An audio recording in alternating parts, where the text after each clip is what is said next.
Students, today we will start chapter 1 of Hindi second. Okay?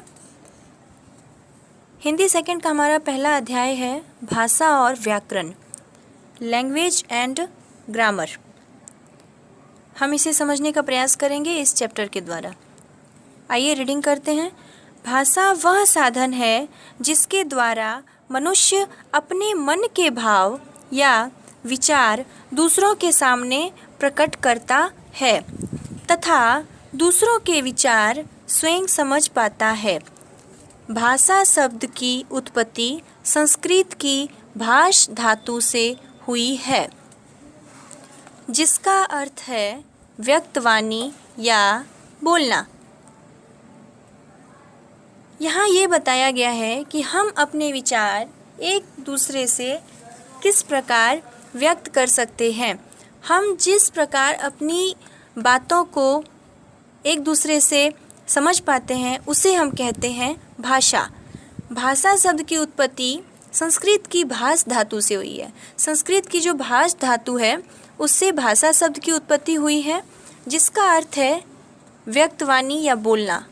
बोलना भाष धातु से जो उत्पन्न हुई है भाषा, उसका अर्थ है बोलना। ठीक है, आगे देखते हैं। मनुष्य एक सामाजिक प्राणी है। उसकी सभी आवश्यकताओं की पूर्ति समाज के ही माध्यम से होती है। विचारवान होने के कारण उसे अपने विचार प्रकट करना भी अन्य आवश्यकताओं की पूर्ति करने के समान ही अनुभव होता है। प्रारंभ में वह इन आवश्यकताओं तथा विचारों को संकेतों के माध्यम से प्रकट करता था, परंतु संकेतों द्वारा व्यक्त किए गए विचार अस्पष्ट और अपूर्ण रहते थे।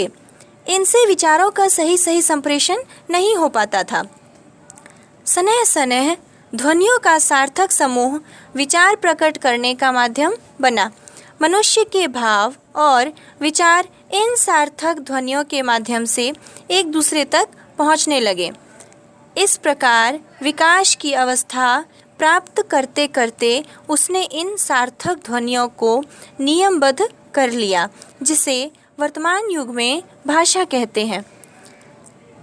हमने यहाँ ये देखा कि मनुष्य एक प्राणी है जिसे अपनी आवश्यकताओं की पूर्ति के लिए एक भाषा की आवश्यकता होती है। पहले इंसान अपने भावों को संकेतों के माध्यम से प्रकट करते थे, लेकिन संकेतों के द्वारा विचारों को अच्छे से नहीं समझ पाते थे, जिससे कि एक भाषा का उत्पत्ति होना तय था। इसलिए इस भाषा की उत्पत्ति हुई। आगे देखते हैं। व्याकरण की दृष्टि से भाषा के दो रूप दृष्टिगोचर होते हैं। यहाँ बताया गया है कि व्याकरण की दृष्टि से भाषा के कितने रूप होते हैं। व्याकरण की दृष्टि से भाषा के दो रूप होते हैं। पहला मौखिक भाषा, दूसरा लिखित भाषा। मौखिक भाषा ओरल लैंग्वेज, इसका डेफिनेशन ये है, मौखिक भाषा की परिभाषा यह है, जब भाषा को मुख से बोला और कानों से सुना जाता है तो भाषा का यह रूप मौखिक भाषा कहलाता है। इसमें 3 तत्व समाहित होते हैं: बोलना, सुनना और समझना। मौखिक भाषा का अर्थ ये है विद्यार्थियों कि इसमें सिर्फ हम मुख से बोलकर और सुनकर अपनी बात एक दूसरे से समझ सकते हैं। दूसरा है लिखित भाषा, रिटन लैंग्वेज। लिखकर अपनी बात प्रकट करना और पढ़कर दूसरे की बात समझना भाषा के लिखित रूप के अंतर्गत आते हैं। इसमें 3 तत्व समाहित होते हैं: लिखना, पढ़ना और समझना। रिटन लैंग्वेज, लिखित भाषा का अर्थ यह है कि इस भाषा में हम अपनी बात किसी को लिखकर समझाते हैं, जिसमें लिखना, पढ़ना और समझना समाहित है।